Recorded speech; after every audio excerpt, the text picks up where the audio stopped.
आज के कहानी का शीर्षक है मिलन। दिल्ली की सर्द रातें हमेशा से ठंडी होती हैं, पर उस रात ठंड हड्डियों तक उतर आई थी। कॉलेज के आखिरी साल की परीक्षाएं खत्म हो चुकी थीं। आरव बैग कंधे पर टांगे मेट्रो स्टेशन की सीढ़ियां चढ़ रहा था। घड़ी में रात के 11:47 बज रहे थे। प्लेटफॉर्म पर सिर्फ 4-5 लोग थे, एक बुजुर्ग दंपति, एक लड़की जो फोन में कुछ देख रही थी, और एक आदमी जो लगातार सिगरेट का कश ले रहा था। आरव ने नजर डाली। लड़की की उम्र लगभग उसी की थी, 21-22 साल।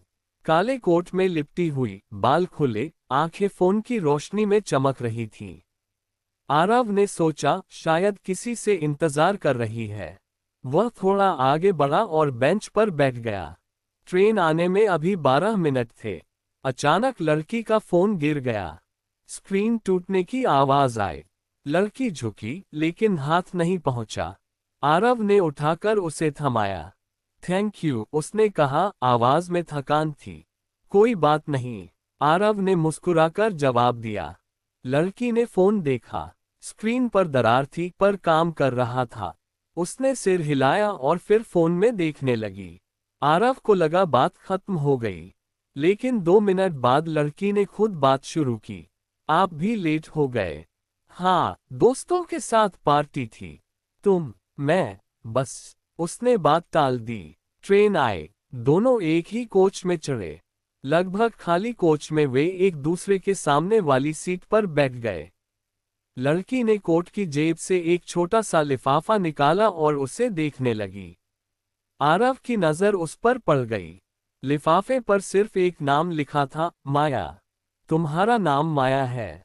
आरव ने पूछ लिया। लड़की ने चौंक कर देखा, फिर हल्के से मुस्कुराए। हाँ, और तुम? आरव। दोनों चुप हो गए। ट्रेन चल पड़ी। खिड़की से बाहर की लाइटें धुंधली हो रही थीं। माया ने अचानक कहा, कभी ऐसा हुआ है कि तुम्हें लगे कि तुम्हारा पूरा जीवन एक झूठ है? आरव ने हैरानी से देखा। क्या मतलब? मतलब जो कुछ भी तुमने अब तक जिया, वो सब किसी और का सपना था। तुम सिर्फ उस सपने का किरदार थे। आरव हंसा। तुम थोड़ी ड्रामेटिक हो, शायद। माया ने लिफाफा जेब में वापस डाला। पर आज मुझे सच पता चलने वाला है। ट्रेन रुकी। Nehru place station. माया उठी। मेरा स्टेशन यही है। अकेले जाओगी? इतनी रात को? मुझे जाना ही है। उसने बैग उठाया। आरव को कुछ अजीब लगा। वह भी उठ खड़ा हुआ। मैं ड्रॉप कर दूं? मेरा घर भी इसी तरफ है। माया ने कुछ सेकंड सोचा, फिर कहा, ठीक है। दोनों मेट्रो से उतरे। सड़क पर ठंडी हवा चल रही थी। माया तेज चल रही थी। आरव उसके साथ चल पड़ा। कहाँ जाना है? आरव ने पूछा। एक पुरानी कोठी, सेक्टर 18 में। अकेले? हाँ। वे ऑटो लेने की कोशिश कर रहे थे, लेकिन कोई नहीं मिल रहा था। आखिरकार पैदल ही चल पड़े। रास्ते में माया चुप थी। आरव ने बात शुरू करने की कोशिश की। क्या हुआ है? इतनी उदास क्यों हो? माया रुकी। सड़क के लैंप पोस्ट की पीली रोशनी उसके चेहरे पर पड़ रही थी।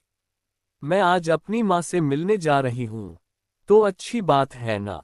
वो मर चुकी हैं 12 साल पहले। आरव के पैर ठिठक गए। फिर मुझे एक लेटर मिला, मेरे पिता का। उन्होंने लिखा है कि माँ जिंदा है और वो इस कोठी में है। आरव को लगा शायद माया का दिमाग काम नहीं कर रहा। तुम्हें यकीन है? नहीं, पर मैं जानना चाहती हूँ। वे चलते रहे। सेक्टर 18 पहुंचते पहुंचते रात के 1 बज चुके थे। पुरानी कोठी सामने थी, 3 मंजिला, पुरानी, दीवारें टूटी फूटी, बगीचा जंगल जैसा हो चुका था। मुख्य द्वार पर ताला नहीं था, बस एक पुरानी लकड़ी की दरवाजा आधा खुला था। माया अंदर घुसी। आरव भी उसके पीछे। अंदर अंधेरा था। माया ने फोन की टॉर्च जलाई। सीढ़ियां ऊपर जा रही थीं। दोनों चुपचाप चढ़े। दूसरी मंजिल पर एक कमरा था। दरवाजा खुला था। अंदर एक पुरानी चारपाई, एक टेबल और एक कुर्सी। टेबल पर एक मोमबत्ती जल रही थी। मतलब कोई था यहाँ। कौन है? माया ने पुकारा। कोई जवाब नहीं। वे अंदर गए। टेबल पर एक फोटो फ्रेम था। फोटो में एक औरत और छोटी बच्ची। बच्ची माया जैसी दिख रही थी। माया की सांसें तेज हो गईं। ये माँ की फोटो है। तभी पीछे से आवाज आई, माया। दोनों मुड़े। दरवाजे पर एक औरत खड़ी थी। उम्र करीब 50।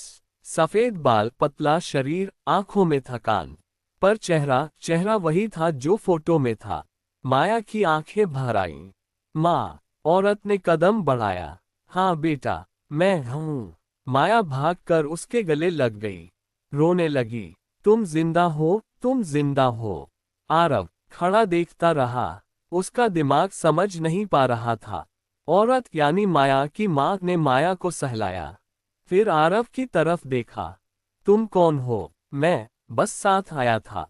थैंक यू, उसने कहा। फिर माया को बिठाया। कैसे कैसे मरने की खबर आई थी? माया ने पूछा। माँ ने लंबी सांस ली। वो एक लंबी कहानी है। बैठो। और फिर कहानी शुरू हुई। 20 साल पहले माया की उम्र सिर्फ 4 साल थी। उसके पिता राजेश एक छोटे शहर में बैंक में नौकरी करते थे।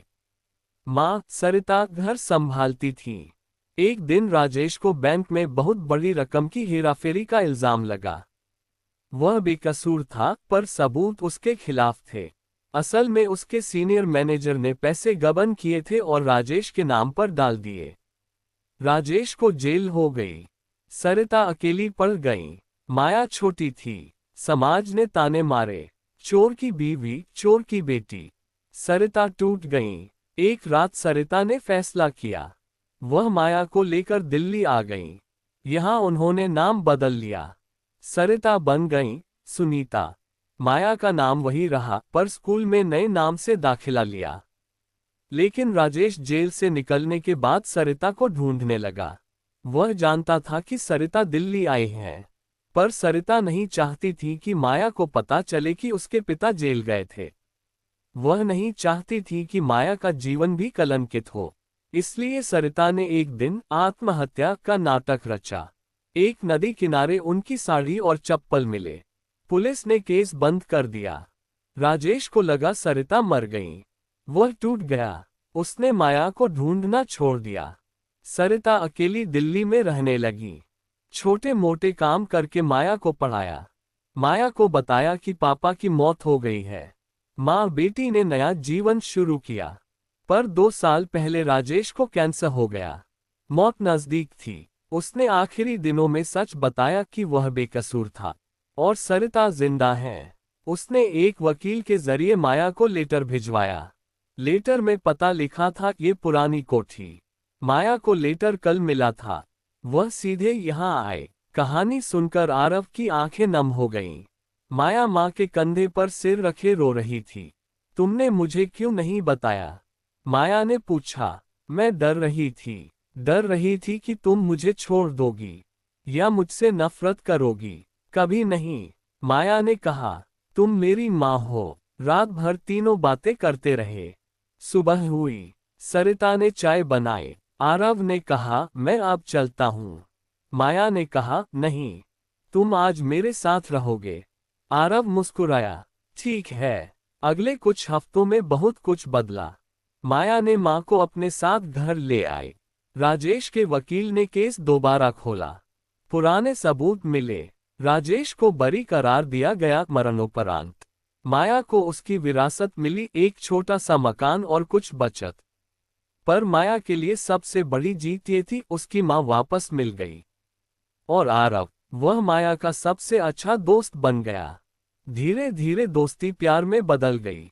1 साल बाद दोनों ने शादी कर ली। शादी के दिन सरिता ने आशीर्वाद दिया। बेटा, जीवन में अंधेरा बहुत आता है, पर अगर तुम हिम्मत नहीं छोड़ते तो उजाला जरूर मिलता है। माया ने माँ को गले लगाया। और वो उजाला तुम हो माँ। कहानी यहीं खत्म नहीं होती, क्योंकि जीवन कभी खत्म नहीं होता। बस रास्ते बदलते रहते हैं, कभी अंधेरे में, कभी उजाले में। पर जो हार नहीं मानता वो अंत में जीतता है, हमेशा।